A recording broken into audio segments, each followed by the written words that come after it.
Hey yo, welcome to the Best Day Ever podcast. It's your boy, Tru Sav, in the building. Hey, we tell the story.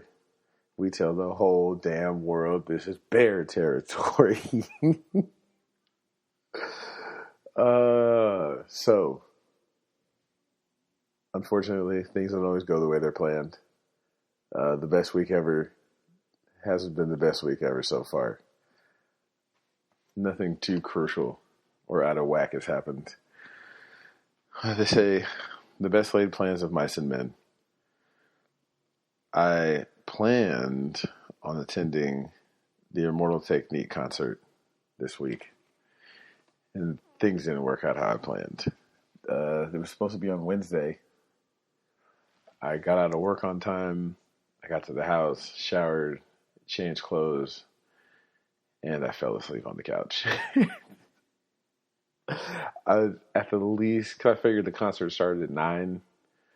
I figured if I get out of work and I get over there, the concert was at the Parish, which is on San Pablo, which is maybe 4 or 5 blocks from here, which is even sadder that I fell asleep. I ended up falling asleep maybe 10:30, 11. I figured I'd at least have time to drive by, try to sneak in without paying the $25. Unfortunately, it didn't work out like that. The best part about it is I go to work the next day, and one of the guys in the back lives by the venue. So when I was telling him, when he saw me, he immediately remembered me talking about it. So he's just like, oh man, it was cracking. There were people outside, and they were our age too. Like, it wasn't no little kids. It was grown folks, and they were partying. And I'm just like, yo. I'm really not even trying to hear that right now. Like, I'm already feeling bad enough that I missed the concert. I don't want you to now tell me about how live it was. I appreciate you, though. God bless you. I don't know how I did it, but I made it through work without crying a little bit. So this leads us to Thursday night now. Again, I planned on going to the Raider game because it's the last Raider game at the Coliseum. Yeah, because this is the last night game. It was a Thursday night game. They're playing the Chargers, division rivals. I had looked up prices on StubHub and SeatGeek. Shout out to them, I guess. Always looking for sponsors. Tickets started at about $80, $90. They were in Mount Davis, though. Mount Davis is the third tier of the stadium. It's the highest points you can get in the stadium. I didn't really matter. I just wanted to be in the building. Unfortunately for me, though, I couldn't find anyone to cover my shift. Yeah, I know. I tried to come to grips with this by just saying, oh, you know what, I'll go to work. Or I'm sorry, I tried to rationalize it by saying that it's not going to be that good of a game. I don't need to miss work anyways. I don't want to waste my PTO. Yeah. I'm at work doing my thing, re-whacking weights and checking people into the gym. And I'm checking my phone from time to time, see what the score is. Originally, when I checked, the first time I checked it was halftime or something. I think the Raiders were up like 14 or 20 points. Didn't feel too bad. Because, they were up 20 points, so it wasn't a good game. Check my phone a little later. Chargers are within 7. Like, I guess it was a couple of pity points. They just gave up a couple of points, so it didn't look that bad. Next thing I know, I look at the score, and the Chargers are up 2 points. So now I'm really kind of feeling it. I'm like, man, is this going to be one of those ESPN instant classics that I decided to miss because I had to go to work? Like, nah, it's not going to happen. It's the Raiders. They're not going to do that. So, of course, when I looked at the score, it was Chargers were up by 2 with maybe 4 minutes left. The next time I look, the Raiders are up 6 with a minute left. Crushed. Absolutely crushed. I look a couple seconds later and the score goes final. Now everyone in the building is talking about it. Oh, did you guys see what happened? the Raiders just won. People are coming into the gym because it's on the TV at the gym. So I had been avoiding it because I was up front. So now everyone, oh, did you see it? Carr in the comeback. Oh, the Raiders, this, and this, and this. I'm really hurt now because the tickets I was going to buy, they were a bit pricey, but they were in the lower level. I would have had a great view of the final touchdown where my seat was supposed to be, was in the south side, like the south corner of the field. So it would have been right where dude ran in for the touchdown. So I was soggy. I was pretty soggy for the rest of my shift. It's okay though. It hurt. Let me stop lying. It hurt. After this, let's see. That was Thursday. Go to Friday. I didn't really have anything planned for Friday. Just getting ready for the in-laws coming this weekend for the second half of the Best Week Ever podcast. So the Friday comes, I go to Costco, get a few party favors. So since I don't drink, I decided I would be nice and I would get a couple of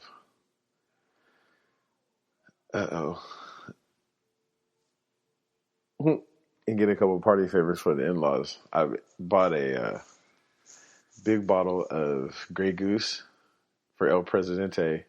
I run things, never run from things. And the father-in-law, who drinks Goldschlager of all things. Okay, personal preference. Then I got, bought some other moving stuff when I was at Costco. Bought some fancy Puma sweats. I don't know why they were there. I'm bad with money. Henceforth. So now it's Saturday. Saturday morning, work is a breeze. I get off work and they're already here when I get here. And that's when the party got started. So El Presidente was already drinking. He was already there. Father-in-law wasn't going to stay, so he didn't really drink as much. But that's fine with me. I'm always a gracious host. I like to make sure that my guests have a good time. I shower, get ready to go, do all that, and we're off. We ended up going in separate cars because father-in-law was going home. So after the game, he was just going to go back to the Golden Triangle up there in Mendocino. We're driving. We leave the house, and we're going to the game. It's only maybe 13, 14 minutes away. Me being the amazing driver I am, I'm not paying attention to the directions. And I cut over maybe, 200-300 feet before the exit, dip off, and I forget that they were following me. They missed the exit. We ended up having to just pull over and be like, look, if we find a parking spot, we'll try to save one for you, so on and so forth. As we're driving around, we noticed that there are these signs all around the neighborhood. And all the signs say there's no parking on the street without a specific kind of permit from 8 a.m. until 11 p.m. And it's every Saturday, but more specifically certain days. And there's only 6 days up there. All of those coincidentally would be game days. Now we have a problem because last time we came, we parked on the street and we just walked to the game.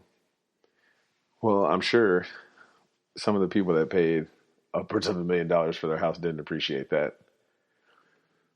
This causes us to call an audible. We had to change plans.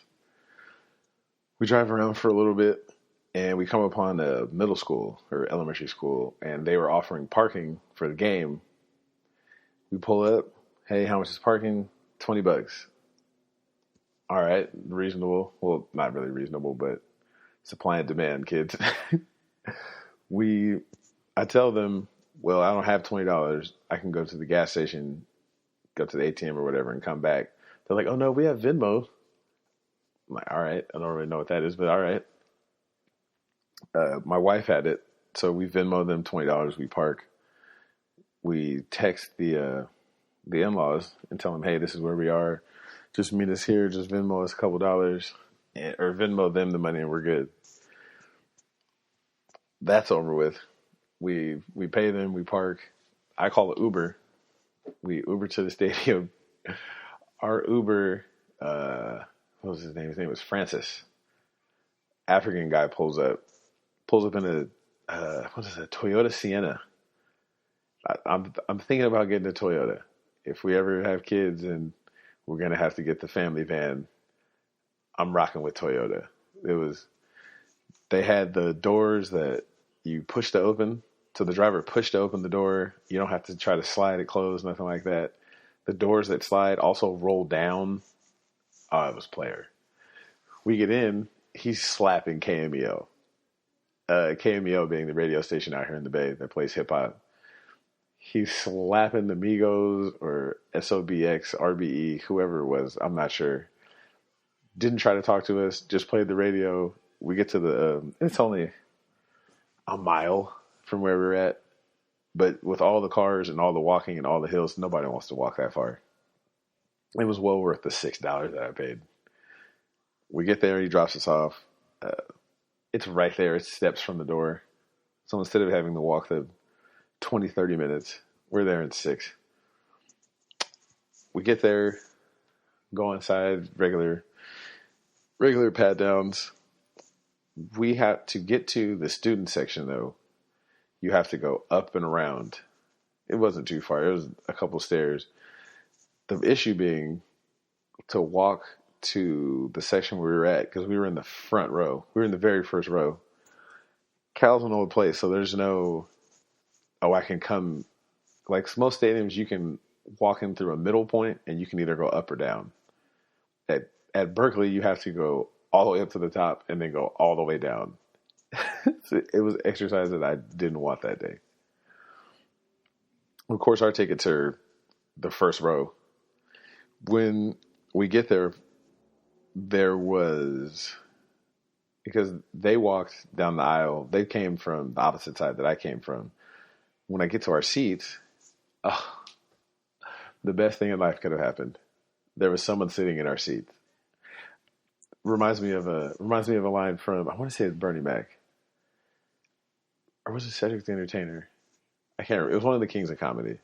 He says, when white people and black people go to concerts, they have 2 different mindsets. White people hope there's no one sitting in their seats. Black people wish a motherfucker would be in their seat. And I fell under the wish a motherfucker would be. I walk down, and I can see the seat from where I'm walking once I get about halfway down, and I can see somebody sitting there. It was a middle-aged white lady, maybe 30, maybe 40. I walk down. I get to the seat. I just stop in the aisle. I just look at her. She turns and looks at me. She doesn't even ask if it's my seat. She just kind of looks at me, looks at the security dude who's not even paying attention to her, looks at me again, and I kind of give her the face like, so you going to get up or what? She quickly gathers up her things, moves back to her assigned seat. I just sit down. That was all she wrote.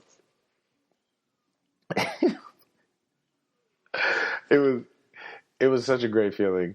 No, I'm a bully, but I didn't mean to bully her. It was funny because she knew she fucked up, and the people behind her knew that she fucked up, because I don't think those were their seats either. I think that they just kind of crept down because the game had started. We got there. We missed maybe the first 3 or 4 minutes, which was the most action-packed, apparently. Cal scored on the first play of the game. The field goal got blocked. Dude returned it 98 yards. So we missed all the action because we were trying to find a parking spot. After that, everything was relatively calm. Not too much happened. One of her friends met us there. The game was pretty boring. Not too many big plays. It's 2 4-4 teams. Some kid got hemmed up for smoking weed, I guess. I was minding my business. I bought some $5 red vines. I know. Whenever there's guests, I'm telling you, I try to stick to the eating thing, but it just doesn't work out. Let's see. After during the game, like I said, it wasn't too much exciting. A couple of drunk Washington State fans talking crazy. One of the security guards looked like he was from East Oakland. He had tattoos on his neck, tattoos on his hands. He didn't even have his hair braided. He just had it in a ponytail with the fro coming out the back, and they were unmercifully talking shit to people, not to him because they knew better, but to just people on the Cal sideline, people that obviously went to school with him or went to school there. Now the game was pretty close until the third quarter, and then Cal scored on like a slant or something. Dude broke away, and then Washington State just quit. And the best part was after they scored another touchdown, or they kicked a field goal, so it made it like an 11-point game. All the WS fans just cleared out, left the student section. My wife even got mad and wanted to leave with like 6 minutes left. There's 6 minutes left. Like, why would you leave? What are you doing? This is when the excitement happens. Oh, it's over. They're trash. It's like, wait a minute. You drug us to this game. Now you want to leave. It's like, I guess. Well, of course, WS who lost again because, hey, we tell the story. We tell the whole damn world this is bear territory. I'm never going to get over saying that. I love saying that to her. Whenever I want to piss her off, I just get in her face and say that. So finally, after the game ends, we leave, go back outside and call another Uber. This Uber was taking forever because the game's over. Again, there's limited parking. So there's a lot of cars trying to get out of a small area. It's taking them forever. So the 415 number calls me, and I answer. It's the Uber driver, and he's saying, "Oh, can you guys walk down like this hill to meet me on this corner?" And I'm like, no. That's literally why I'm paying you. Is you need to come up here. Oh, well, traffic is bad, and this is that. I don't give a fuck how bad traffic is. I'm paying you to meet me on this corner. If you don't want to take the ride, decline the ride. They were already charging 2 times the fare because it was busy. So what was a $6 car ride is now a $20 car ride. And you're taking this less than a mile. So fuck you. Drive your ass up here, buddy. But I wasn't that cruel. My tactic was to just stay on the phone and just say I couldn't hear him. Cause I knew because he said he was 2 minutes away. So I figured the longer I keep him on the phone, the better chance that he'll show up. So he finally shows up. We get in, and what was my man's name? Sandvinder. Cool dude. So we finally get in. He gets in line with everyone else. We're sitting there, bumper to bumper traffic. Then that's when it happened. He looks at the GPS map and sees there's another way to get there, and he just starts taking corners. Skirt. We're driving through neighborhoods. He's dipping, and we're like, "Oh, okay, fuck it, Suvinder, bend these corners, my guy." So the more that we laugh and encourage it, the more stunts he starts doing. He's jumping stop signs. He's cutting in front of people, driving around people. I was like, my man.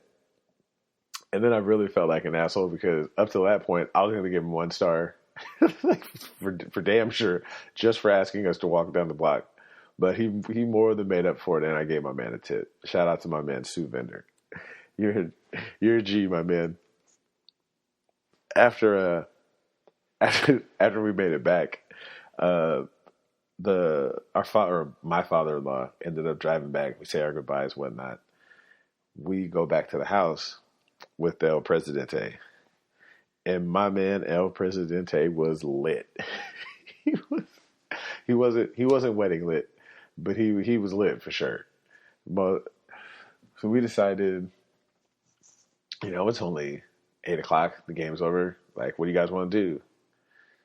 My wife decides it'll be fun to ride the line bikes out to the lake. Lake Mare's less than a mile from our house. And a line bike it's one of the scooters that we have out here. There's 4 or 5 different kinds. I think there's Lime, there's a lift bike, there's a bird bike. I haven't seen the bird bikes in a while. and there's some other company that have them out here. The two biggest ones are Lyft and Lime. Limes are the neon green ones. I ride them to work, even though I'm 2 blocks away. But they go like 15, 16 miles an hour, so it's pretty fast. You got to pay attention. We decided to do that. They take a couple more drinks because they were drinking. I'm retired, so you know how that is. And we set out. I find one first. Her El Presidente finds one, and then she gets one, so we're off. We're going to the lake. She's dipping through traffic. She's brave. She's just going through lights and all types of shit. Me and El Presidente are taking it a little slower. And of course, so it's fucking 9, 10 o'clock, so it's dark. Like, it's not like, oh, the sun's setting. It's dark as fuck. Then I noticed that the battery on my Lime is starting to die. And if I get caught in the lake, like in the park where the lake is, you get fined. So you have to pay a ridiculous amount of money because someone has to walk into the park to get the Lime instead of you leaving it on the sidewalk. So I will my Lime bike back out into the street before it dies, and I get another one. He gets lost. So she takes off to go find him. I'm like, yeah, I'm going back to the house. You guys can do what you do. Then we made it back safely. Great. Thankfully, we made it back safely this time with no casualties or injuries. It was a good time. While I do wish I would have completed the other 2 parts of the best week ever, it was fun. It's always fun when El Presidente comes out here because he always shows up and shows out. And it's always a good weekend when the Bears win, especially against the whack-ass Cougs. Especially.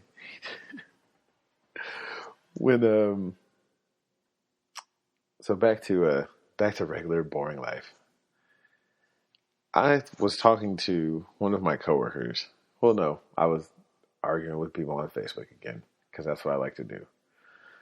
I have no real life. I just argue with people on Instagram and Facebook. And I try to be as civil as possible. And one of the things I've discovered is that I'm a caveman. I'm not necessarily built for the world the way it's supposed to be. Or the way I'm not adept at adapting as quickly as I would like to. Well, yeah, I am. People are just assholes. I say this because a couple of weeks ago, it was Columbus Day. So whenever Columbus Day rolls around, people are pretending to be mad and all the other stuff. Oh, Columbus did this and Columbus did that. So my first comment is, well, you talk about Columbus Day and they murdered people and this and this and this, but a month from now, you guys are going to be celebrating Thanksgiving. So what's the difference? Columbus is the reason you celebrate Thanksgiving, right? Oh, well, no, you don't understand. Thanksgiving is about being, no. It predated the Pilgrims. It predated the Pilgrims giving the indigenous people those smallpox blankets. So I don't want to hear it. If that's how you want to justify it, whatever. God bless you. I wish you the best. But the point being, someone said this, one of the groups I'm in, a white guy posted a meme that said, if a white person says the N-bomb, or if a white person says nigga, then they're racist. But if a black person says something racist, then they're quiet on the subject. And the people in the group lost their minds.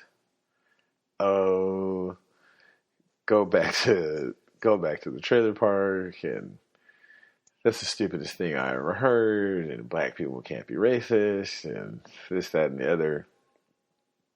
And me being the antagonist that I am, I decided to chime in and I said, this is something that I've said for years. It's one of the truest things I've ever heard. Or I'm sorry, it's one of the dumbest things I've ever heard. Black people can't be racist. And my example was, black people will say that blackface is the worst thing ever, and you're so racist if you do blackface. And it's like, well, why was it funny when the Wayans made a movie called White Chicks that was basically whiteface with a whole bunch of white stereotypes? Why was it funny when Martin did it and he had a white character? Why was it funny when Dave Chappelle did it when he had the Tom Koppel white guy? Why was it funny when Snoop did it? Like, I don't understand. And the lady came on there to remind me why it wasn't funny. She told me it wasn't funny because black people were being oppressed when that happened, and they did it to mock us. And if you just don't understand that, then you're just not black. Like, well, I'm most definitely black. I'm going to be black for the rest of my life. I know you don't like that, apparently, because I disagree with what you're saying. But why does that mean that it's not racist? Like, the definition of, well, at that moment, I thought if you're making fun of or belittling someone based strictly on their race, then isn't that like somewhat racist? I thought at the time. And she says, well, no, you can only be racist if you're in a position of power over someone. So therefore, black people can't be racist in America because they've never been the dominant culture in society. So I was like, okay, that's probably the dumbest shit I've ever heard, but all right. So being the antagonist I am, I go to the dictionary. I go to Webster's. I go to a couple other ones, and I Google what is racist, and I look it up and I post it, and she really loses her mind now. She says, actually, you know what? I'll read you the definition of racist. And through the power of technology, I'm right back. Webster's dictionary defines racist or a racist as a person who shows or feels discrimination or prejudice against people of other races or who believes that a particular race is superior to another. As an adjective showing or feeling discrimination or prejudice against people of other races or having... It's the same exact thing. Simple definition of racism. Superiority of one race or another. Prejudice, discrimination, antagonism. Let's see. So, basically, yeah, if you think that you're better, than somebody, you have a prejudice against them. Yeah, so basics. So I post that. And she tells me, you're not really from Oakland, and Stokely Carmichael is turning in his grave. And I'm like, well, why? I don't understand. It's like, well, you're using the white man's dictionary. The white man's dictionary doesn't really have the real meaning of words. So, of course, I have to ask. I was like, well, is there a black people's dictionary that I should have been using? And, of course, she loses it again. Oh, you're a coon, you're a Sambo, you're a Trump supporter. I was like, you know all of this because I said black people can't be racist? So it made me start to think, like, can black people be racist? And so if you say they can be racist, you have to go by the definition. And by that definition, apparently it's not correct. So I looked it up. I was like, And apparently, I guess she was right. And hold on, let me preface that by saying, what I mean is the definition that she was using, or the terminology that she was using, she was correct. Black people can't be racist if you're saying that racism is determinant on the person in power doing something to a group that isn't in power. So she was right, I guess. So what you could say is that black people were being bigots or prejudiced. I don't see how that's... I mean, I guess it's a linguistic triumph because you're avoiding the label of racist, but that's about it. Because if you're saying that... If by saying that black people can't be racist, you're saying that they don't have prejudice added towards to white people or any other ethnicity, then you're out of your fucking mind. Like that. We talked about this. We talked about this earlier when I acknowledged that I'm the happy hypocrite and double standards. Like, okay, black people can't be racist. You got me, but it seems like they're trying to avoid the label, which is, I don't like the word racist in itself because a lot of times that word's being used now as a weapon against people who aren't necessarily racist. Let's see what I mean. Everyone that's under the sound of my voice has driven a car. They've all had interactions with people of different races, nationalities, and we've all fallen victim to believing certain stereotypes about certain groups. I mean, black people like chicken and watermelon. White people can't dance. Asian people can't drive. Mexican people have 50 people in their house. You name them. The list goes on and on and on and on. But I think now, because back in the day, like, you knew if somebody was racist. Like, you absolutely knew. Like, there was no, how can I better describe this? I don't think someone is racist per se because they tell an off-color joke, or if they say nigga when they're singing along to a song. That doesn't make you a racist. Or if you, like, for example, when Obama was president, there of course was a lot of monkey jokes. Michelle Obama is masculine. And then people would say, oh, well, you're a racist because you shared that, or you thought it was funny or something like that. It's like, well, is it in bad taste? Yeah. But does that mean that you think that black people are beneath you because you like the racist joke? Not necessarily. I like racial humor. I like jokes that could be considered offensive, but does that mean that I'm a racist and I hate white people because I laughed at a hillbilly joke? People take themselves a little too seriously nowadays with cancel culture and safe spaces and all this sort of thing. A lot of times what people try to say, I shouldn't even say what they try to say. If someone disagrees with you, a lot of times they'll try to label you as a racist. Especially when it's a person of color talking to someone white. That's like the new form of censoring someone. If someone doesn't agree with your particular politics or whatnot, I saw the other day the lady in Congress, I can't think of her name. She's the sweetheart right now for the Democrats, Hispanic lady. She had put forth a bill and Nancy Pelosi had questioned it. And she immediately went to, oh, you're racist. That's what it is. You're racist because it's for women of color who are presenting this and you just don't like it. And it's like, really? Like, and I'm not defending the fact that whether or not Nancy Pelosi is or is not a racist. But you're going to need a little bit more evidence than she questioned your bill. So now she's obviously a racist.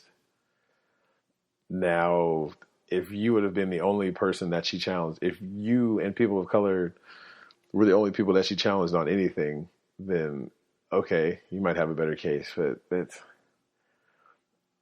everyone isn't racist. Sometimes people just don't understand what you're saying or where you're coming from. It's hard for someone to agree with you when they've never been in that situation themselves. I think I talked about it before. I had to write a paper about this on sociology, or in sociology class in Bakersfield. And the question was, is the Republican Party inherently racist for how they deal with Barack Obama?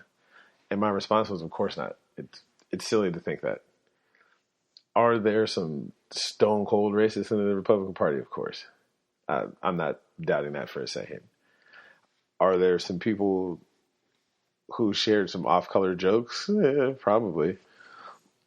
My thought was more when there's people in states like the Dakotas, Montana, Wyoming, Illinois, Michigan, West Virginia, Colorado, Oklahoma, Tennessee. When you're dealing with people who have never seen someone black before, or there's one black guy, they're not going to respond in the same manner that someone from California, New York, Florida, well, I would say Texas, but we know how that is. They don't know any black people, so they're operating off of stereotypes, off of what they've seen off of television, what they've heard. So they might not be the most politically correct, but does that mean that they're racist because they didn't vote for the black guy? Or because they believe contrary to what he believes? Like, not necessarily. But again, I'm sure. I said maybe 10% are actual stone cold hardcore racists.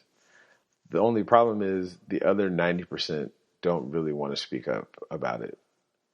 And I understand, like, their way of life is connected to it. I'm sure that they know that a lot of their constituents might feel a particular way about black people. But again, if you don't know someone, if you're judging someone based strictly off of stereotypes, that's never going to work out. I've had more than a few personal experiences with this. I had met Neil deGrasse Tyson, my man I just talked about in the last episode. He was from Iowa. Iowa is 99.8% white, with the 0.175 being Hispanic, maybe, and the 0.25 being black. He said in his entire life, he never left Iowa his whole life. Like, never went on vacation anywhere, anything. He said he saw one black person in his entire life. It was one poor black kid that worked on a farm or something. And that was his entire experience with black people. Everything he knew about black people was from TV, movies, stuff like that. So when he moved to California, it was a culture shock. Because number one, he'd never seen this many people of color, so he didn't know how to act and respond around them. So he would say things that you would say, oh, well, you're a racist because you said that. But if you talk to him, he just doesn't know. He's never met anyone black. He didn't think that he was better than anybody black. He was one of the coolest dudes ever. He just didn't know. So when I had first met him, he would be like, yo, what's up? I was like, you can't talk to people like that. Like, that's not socially acceptable. Like, that's not how all black people talk. In Bakersfield, the same thing happened. I understand that I'm not the your typical black person will say. I'm willing to put up with a little bit of nonsense from people. I understand. Not everyone comes from the same place. We don't have the same experiences. When I moved there, it obviously was a shock to me because Bakersfield is 70% Hispanic and probably 26, 27 Caucasian. Then the other 4 is a mix of black people and Middle Eastern people because it's so hot and they love it. I don't know why. God bless them. But the people out there didn't like me. It was weird. Like, even at the college, other black people didn't really congregate with other black people. And if they did, there was almost like a distrust of each other. And the few times that we were together, they just complained about how bad things were.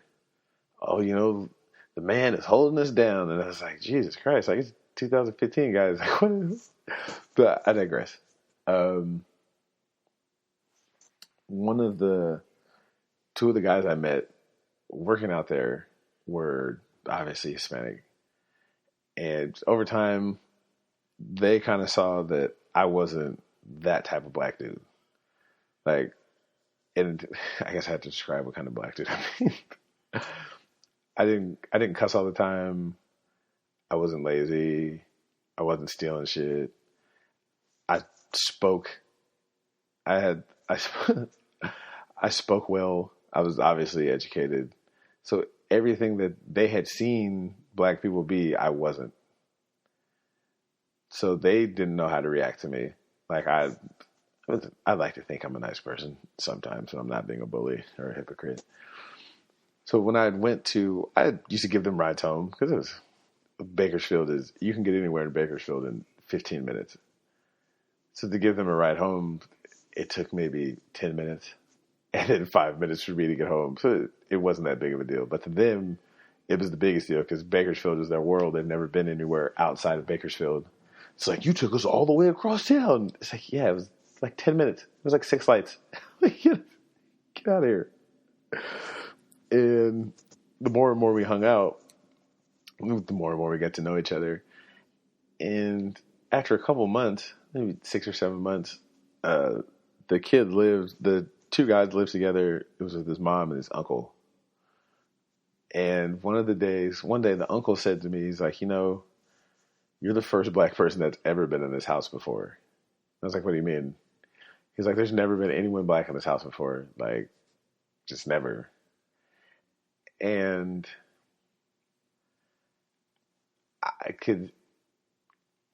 I knew what he was saying, even though he didn't really have to say it. Because this is Southern California. It's the relationship between Hispanic people and black people has been strained, we'll say.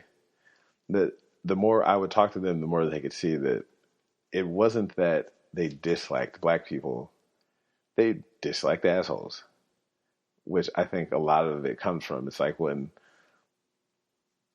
they saw that I was concerned with the well-being of his nephews and I was an actual good person. Like, I didn't want anything from them. I didn't want gas money. I wasn't trying to rob them or anything like that.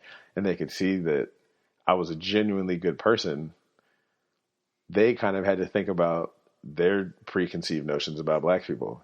It's like, well, to their credit, like, they probably hadn't met that many black people that had any sense not in Bakersfield. Most of the black people I met in Bakersfield were pieces of shit. But I mean, there's Mexican pieces of shit, black pieces of shit. But to my point, when we were having the conversation when he said that, I was like, well, what do you mean?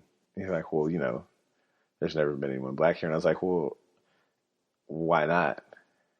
He's like, well, we just never met anybody that was cool like you. And I was like, okay, well, let me ask you this. I was like, so you don't hang out with black people because, like, you said some of them lie, cheat, steal, so on and so forth. So you only deal with Hispanic people, right? He's like, well, yeah. I was like, well, has someone Hispanic ever lied to you, cheated you, stole some shit from you? He's like, well, yeah, of course. I was like, well, in that moment, he had an epiphany as he said it. I was like, well, you lock yourself into these racial groups and you say, well, we're only going to deal with people who look like us. But you just said that people that look like you lie, cheat, and steal just like the black people that you don't want to associate with. And then, like I said, I wasn't trying to be malicious or anything. And when I said it, I could see that all of them thought about it and were like, he's right. Like, and I don't think that, again, it was malicious, but you can only deal with the facts of the situation. If you've never dealt with someone outside of your culture and all of the things that you've seen are negative, you're not going to attempt to try to break the stereotype. So until you meet somebody like me, and then it's like, oh, okay. So, I mean, that's why when people are quick to say, oh, you're a racist because you disagreed or you didn't understand their point of view, like, it's silly. I've met plenty of white people who would be your shit-kicking cowboy boot, I love America, all that type of shit, who you would think are racist and who themselves thought that they didn't like black people or Hispanics. When in reality it was just, they just don't like lying, stealing, lazy people. And they just had never met someone who was they'd never met someone who was contrary to the stereotypes that they'd believed their entire lives. Well, I get it. It had happened to me. Well, no, let me stop lying. That never really happened. Because even though my parents were on the black is beautiful and you have to have some sort of pride in yourself, it never turned into you're better than someone. It was more of the Martin Luther King look at it. You can't judge somebody by the color of their skin, but the content of their character. Because like, there's shitty black people too. Like, not all of us are respectable. There's some shitty motherfuckers out there. Just like there is in every other race, color, and creed situations like that. So, I mean, you got to be careful when you use the racist word. Another one is the sexist word. I learned about that one at work. Being in the Bay Area, you see a lot of different lifestyles out here. Definitely. Well, I shouldn't say lifestyles. That's gay people. Well, we'll get to that in a little bit. Another thing that comes up at work a lot is the sexist word. Now, this one I am guilty of because I've used some of the language, some of the things that some feminists, which seems like an oxymoron, some of the language that they see as disrespectful. I had said to a female coworker one time, like, why don't you ever smile? Is it that bad? I wasn't saying it like, smile, you look pretty. I was saying it like, smile, like, are you having a bad day? Like, what, like, why do you always?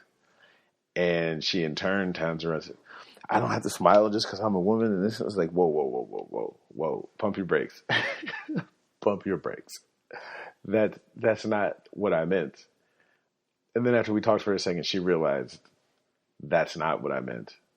And we went to a further discussion, and she was saying that's what we started talking about, gender roles and what's expected of men and what's expected of women. And I told her, I think you guys messed up with feminism. I think you guys took it one step too far. Being treated equal, obviously, equal pay for equal work. Like, I get you.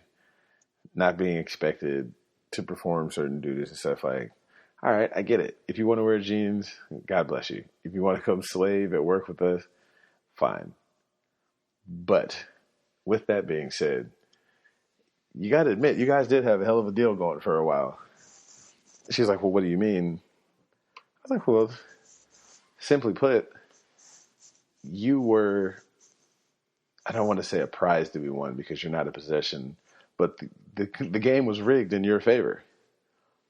For a man to get married, you had to, number one, have a job. Like, there's always been broke dudes getting women. That's been going on as long as the world's been spinning. But what I mean is, in anytime before 1970, a man had to earn enough money so the woman could be at home to raise the kids. You had to buy the house, you had to buy the car, you had to pay for meals, and all you guys had to do was raise the kids. And she's like, oh my God, that's incredibly. I was like, again, let me elaborate. I agree with you. Being a mother is one of the hardest jobs, so on and so forth. It is. I get you. I 100% understand. But my point being, when the mother was in the home, you now have complete control over how the child is raised, all their morals, all their standards. You see what's going on a day-to-day basis. You see their development. You can instill whatever you want in the child. Mothers are more nurturing. We know that for a fact. You now have complete control over what's going on. You have complete control of the household. You're now responsible for the nourishment of not only the children, but of the man. You don't have to pay someone else to watch your child, where God knows what can happen. It's a way more structured situation. Now the man is comfortable at work. He doesn't know. He doesn't need to think, oh, do I have to pick them up from here? It's not another expense. And now when you enter the workforce, now both of us are stressed the fuck out because you have to go to this shitty place called work. Like, work is fucked up. Why would you want to leave the house? I mean, in all honesty, raising kids is fucked up. I got you. I 100% agree with you. Chasing kids is a pain in the ass. But up to a certain point, once they get about 6 or 7 and they go to school, you don't really got to do shit. I mean, what do you really got to do? Get them ready for school, drop them off. Okay, how often do you do laundry during the week? Once, maybe twice. And if you keep the house in order, how often you got to clean the house? You're at the house watching Days of Our Lives, eating bonbons and shit, kicking it. Got to pick the kids up at 3, slap together a little pot roast and some carrots and fucking green beans. I don't know, man. That sounds like the life. Yeah, the first couple years are going to be fucked up, but I mean, after that, it's cake. It's like, oh, well, that's sexist. And you think women... I'm not saying that at all. I'm saying that you have the freedom to choose. If that's what you want to do, and you guys chose the fucked up option, you chose to come out here with us and deal with this bullshit when you had the best deal going. And I understand now you need a 2-income household to survive the way the economy is going. I completely agree. If that's what you guys want to do, God bless you. But you gave up the winning hand. And again, this is theory, not practical application. What I mean is, there are some people who abuse the system. I'm not talking about the dudes who were coming home drunk, beating their wives up and shit like that. You're foul. You're out of pocket if you were doing that. You need your motherfucking ass whooped. And I'm not even talking about the dudes who left their woman high and dry with no money to leave with mistresses and shit. That's not what I'm talking about. For the majority, from what I've seen, again, I'm not an expert. From what I've seen, it worked out pretty well. There were situations, as with everything, where people take advantage of the situation, where they try to manipulate the woman into since they don't have money, to try to force them to do certain things. That's not cool at all. That's not what I'm saying. Again, sometimes theory doesn't work out like practical application. But I just don't see it. And she still disagreed and went back. I mean, it was civil discourse about the subject. And it's like, well, she's like, this again turned into, well, that's sexist if you think that women should do this. I was like, well, why isn't it just my opinion? Like, why does it have to be sexist? Like, I feel like you're trying to put that on me because I disagree with you, instead of just saying that, well, we agree to disagree. Now I'm sexist. And she's like, well, I was like, well, can you be sexist? Like, isn't it sexist of you that you say you want to be equal, but why do men have to pay for dates? You say you want to be equal, but I don't see women running to join the army or be coal miners. I don't see you saying anything that men kill themselves at a higher rate. Men have a better chance of being homeless. In a custody battle, a woman is, what is it, 80% of the time women get custody? So, I mean, I don't really see that. I don't really see that as being equal, but I'm not going to call you a sexist. Oh, well, that just doesn't happen, and women can't be sexist, and women don't take advantage of men like that. I said, oh, really? I've got a story that I would love to tell you. And this is why I have I don't want to say a soft spot, but men taking advantage of women, in any sort of sexual manner, whether it be, well, let me explain what happened. It'll make sense. I went to, junior prom. It was Orenthal James Simpson, his homegirl, and myself. We were going to go, well, let me go farther than that. This girl that I had been messing with in high school, way back in the day, before I ever met the love of my life, she was going to junior prom with this guy, and he backed out on her the week of junior prom, which is fucked up. Because, I mean, they had planned this for 2 or 3 months, and he backed out the week of. So she comes into the cafeteria and asks me, like, hey, will you go to junior prom with me? Like, I already have the tickets. All you got to do is go. Like, so, well, of course. Like, I'll go. I'm never going to turn down a chance to go to a dance. So I tell Arenthal James Simpson and his homegirl there, she's in the same class as this girl. We were seniors, she was a junior. So I'm like, of course, I'll go with you, no problem. So we go, we're at his house. She picks us up from there. We go to, what is the name of the liquor? Salinas. It's closed now, so it doesn't matter. I can narc on them. They used to sell alcohol to minors. And I don't mean like, you might be 21, you might not be. I'm talking about you could be 16, 17, and if you walked in there for some money, you were straight. Like, it was all gravy. I remember one particular, because there was the go-to spot.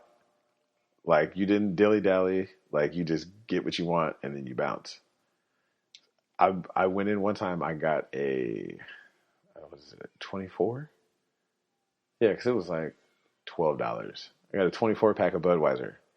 Walk in, give him the 20, kind of stand there. I was like, I don't get any change. He was like, you got an ID? I was like, left it in the car. He's like, well, go get your ID and bring it back and I'll give you your change. So, it was that kind of place. Like that was Salinas. Shout out to Salinas for keeping underage drinking alive. Too bad you guys are closed. Anyway, I digress. So we go to Salinas, pick up our party favors for the night, and we head out. Did we go out to eat that night? No, we didn't go out to eat that night. We get there, dance the night away, have some fun, whatnot. After that, we go to a party afterwards. We pull up to the party, we hop out. All right. So as I'm getting out, she kind of grabs my jacket. Like, hold on a second, I need to talk to you. I'm all right. I was like, hey, I'll see you guys inside. So I'm like, hey, what's up? So she goes, and she with the straightest face says, so are you gonna give me some dick or what?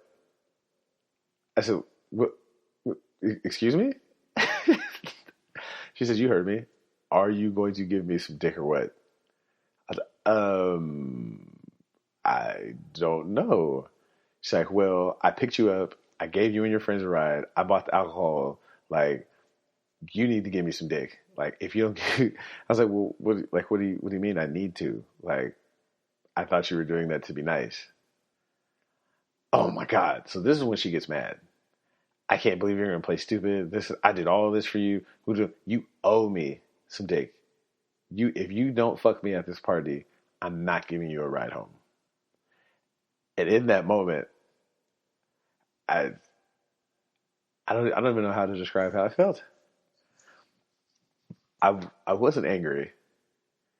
I almost felt maybe embarrassed is the word. Not even embarrassed. It's really hard to articulate how you feel, because now it made me think back to every interaction that we had had. Now, mind you, we had sex before, so it wasn't like this was the first time. Like, it wasn't like we had never fooled around. But just the fact that you thought that because you had bought something that now I owed you this. Because up to that point, I had never thought like that. Like, my whole thought process was, if I can talk to you about some pussy, then that's what it is. Like, if we go somewhere, we do something, and by sheer charisma and wit, I can convince you to give me some pussy. Okay, but the thought never crossed my mind of, I bought you this alcohol or I took you to this dinner. Now you owe me. Like, no. And so I snapped back into it after I was outside of my body for a little bit. And I was like, yeah, so I guess I'm just going to walk home then. Oh, well, fuck you then. Get out of the car. And before I could close the door, this bitch gassed off. And this happened in a matter of seconds. Like, it wasn't a long, drawn-out conversation. So as she dips off, Orenthal and his date are just looking at me like, what happened? And so I was like, well, she told me I had to fuck her or we didn't get a ride home. And they're like, and you didn't? And I'm laughing and it's not really funny. But this is what I told the young lady I was talking to at work. I was like, this is the double standard of the situation. If a man had said that to a woman, you're a scumbag and a scoundrel and a piece of shit and so on and so forth. But when a woman does it, it's funny. And I didn't particularly think it was funny. Like, here I am. I thought we had a good time. But to you, you'd been planning this since before I'd even got in the car. In your mind, you had thought, oh, I'm going to do this and I'm going to do this. And he is now obligated to me sexually. So I understand and I can empathize with a lot of the positions that women take, even if this hadn't happened to me. I mean, now I have firsthand experience, but I can empathize with it. Like, it was a shitty feeling to be thought of as an object, not even an object, almost as a possession, and to think that I'm now connected to you. Like, I owe you some shit because you bought a $10 bottle of fucking alcohol. Like, fuck you, bitch. Like, and she, when I told her the story, she was like, okay, like, I get it. Again, it was, a lot of guys don't understand that. And I thought that you were coming from a certain kind of place when you said that. Specifically, like the smile thing. And it's like, trust me, I get it. Guys are assholes. I get it. Most of my friends are guys, and I know they're pieces of shit. Let's see, what is it? Oh, look at this. Into overtime again. Look at this. Back-to-back overtime games. You guys are getting the best out of me right now. A guy, well, two things. Two things that kind of happened that made me kind of sketchy. Not kind of sketchy, but kind of realize that guys are pretty stupid and they don't really think too far ahead. When Kevin Goku Super Saiyan Rivers lives with me, it was him, Black Ass Mike, and another guy. And we were watching the news, and on the news they were telling a story about some kid, he's like a first grader, second grader, came to school with a condom, and he gave it to this girl and told her, I want to use this on you. And so they're just laughing up, oh, ha, ha, ha, oh, he's a little pimp, oh, he's going to be fucking all these brides, this and this and this. I wish I would have did some shit like that when I was in school. And I kind of stopped and was like, don't all of you guys have kids? And they were like, yeah. It's like, aren't all of your kids girls? And they kind of froze and were like, yeah. I was like, so what would you do if that was your daughter? Would it be funny then? If a little boy walked up and told your daughter, hey, I want to use this on you, would that be funny? And they all kind of paused, like, well, no, it wouldn't be funny. It's like, so why is it funny now? I don't understand. Can you explain that to me? Oh, I mean, I'm just saying. It's like, but right is right and wrong is wrong. Like, if it's not funny when it's your kid, why is it funny when it's someone else's? You're right. I was like, well, it's not a matter of me being right. It's just I would prefer that you would think about this before you say this in the future. And was it? Well, no. Well, the Black Ass Mike said something else that was pretty fucking stupid. As I said, I'm not a fan of the put out or get out scenario, because you've got to be a fucking scumbag to pull off that one. Jesus, sorry. All that cheering for the Bears has got me under the weather. Hey, we tell the story. We tell the whole damn world this is Bears territory, just in case y'all forgot. So we're at a friend of his house, and he's telling me the story about this girl that he had picked up and so on and so forth. And he pulled the same thing on her. He pulled well, if you don't give me some pussy, you got to walk. And she said no, so he made her walk. And it was, ha ha, him and his friend were laughing. And I was like, don't you have a daughter that's about 18, 19? He was like, yeah. I was like, what would you say if someone told your daughter to put out or get out? And without missing the beat, he said, I would just hope that she had some gas money to get home. And it was awkward because his wife walked into the room at the same time he said it. So she heard the conversation And the look that she gave him was that of disgust and maybe, I don't want to say disrespect, but really she just kind of looked at him like, wow, like, you're a piece of shit. Like, to not even think about it for a second and be like, oh, you know what? That wouldn't be funny. But to just kind of be like, oh, well, oh, well, like, damn, like that's an odd position to have. It kind of reminds me about your man. Y'all's man, T.I. This motherfucker said he goes to his daughter's gyno meetings to see if she still has a hymen. And I was like, or if she still has a hymen. I was like, it takes a lot of nuts for a nigga who cheated on his wife to say he wants to make sure his wife is, or his girlfriend, Jesus Christ, his daughter is a virgin.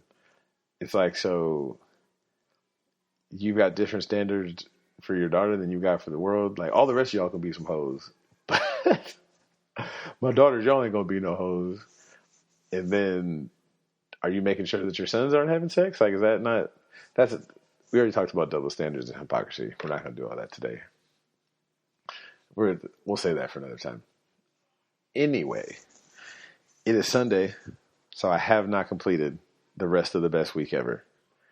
Tomorrow, as much as I want to call out from work, I'm going to take my bitch ass to work. Another day on the sharecropping field. But the game is tomorrow. Lots of pictures, lots of videos. I don't really care who wins. My wife is really excited. I'm just there for the experience. It should be a good game. 49ers are undefeated. Seahawks are 7-2. Division game. Lots on the line. I'm excited. I can't front. Let me stop lying. It's always fun going out into public. Then I'm sure I'll have some drunk fucking stories to share with you guys. And I'm probably going to be fucked up the next day because the game starts at 7, which means we're going to get home at 11. Then I'm going to be all kinds of messed up for work. You know the deal. Follow me, Twitter, Instagram, Facebook, trusavcomedy@gmail.com. Oh, wait a minute. Wait. Stop the presses. I just found out about this thing called TikTok. I know, I'm hella old. TikTok. Follow me, Tru Sav Comedy on TikTok. So that's 4 now. Instagram, Twitter, Facebook, TikTok, Tru Sav Comedy. I'm sure I'll come up with something by the time this comes out. It'll be Tuesday when these come out. Tuesday at midnight is when this is going to drop. But yeah, hopefully I'll figure it out. I can make some funny videos for all. Don't forget, questions, comments, concerns, bestdayeverpodcast@gmail.com. That's all I got for you. I know it was a fun-filled episode. Repping our Cow Bears. Hopefully they go to the national championship one of these years. I can't get yesterday back. I might not get tomorrow. So that makes today the best day ever. Peace.